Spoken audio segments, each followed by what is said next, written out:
Hey guys, Jeremy with usethatcamera.com. Now, sometimes in your career, you're gonna be asked, do you do product photography? So when it comes to product photography, one thing I like to always do is get a plain white paper product shot. This is something that they can send to their graphic design team. It's easy to take out the background. It's easy to manipulate and change. But one thing you always wanna do is get that paper white backdrop. Now, you don't always have to use a piece of paper it's 6 foot wide as I'm using right now. You can use smaller rolls of paper because usually your products are 1 or 2 items. Now for this client, we're doing weighted clubs for the gymnasium and workout rooms. So he wants a full product shot of the whole display of all the clubs available and individuals of each. So I just went ahead and pulled out a large sheet of paper. And you may notice on the bottom, I have a white plain piece of paneling. I picked this up at Home Depot.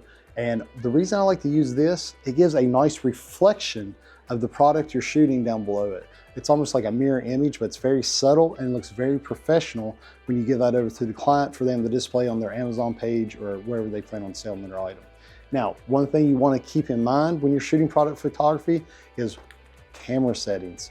You want to make sure you're using a narrow f-stop. I like to go to f6.3 or higher. Sometimes I go to f9, and keep your shutter speed around 200 to keep from shake. And the reason I use such a narrow f-stop, I've got no reason to blur anything out. I just have paper in the background. I don't have any objects or any distractions. I'm just shooting a single item. I want to make sure I get as much of that item in focus. So I want to use that very narrow f-stop when I'm doing so.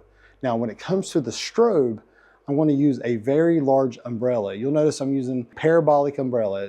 It's very large. And the reason I like to use this for this type of product photography, it covers everything. Not only does it light up my background on the paper, my floor, but also the object. So it hits everything in one shot. I don't have to worry about weird shadows or anything like that.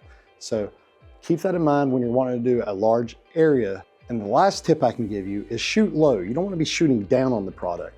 I like to get down and almost in line with it, but low enough that you get to capture that reflection when it shows up in your image. We're going to take a few test images. I'm going to pop up on the screen so you can see exactly what I'm talking about.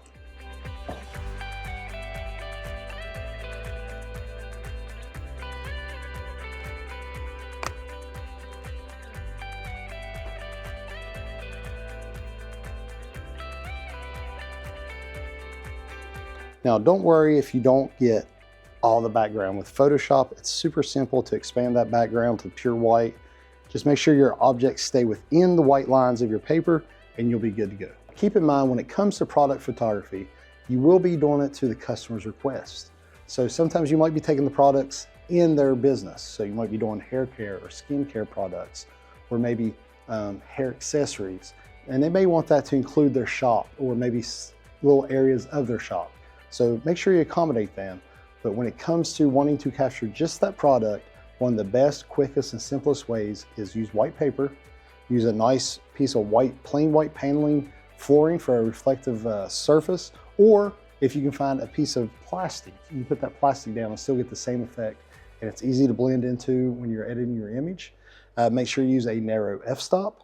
You want to keep it around 6.3 or higher, and make sure it's well lit. Make sure you have enough light from your strobe or your light source that it covers both your paper, your flooring, and your object. And always put it at a slight angle just to get a little kiss of light on the side and a little bit of shadow on your fall off. And you will have a beautiful product image to give to your client.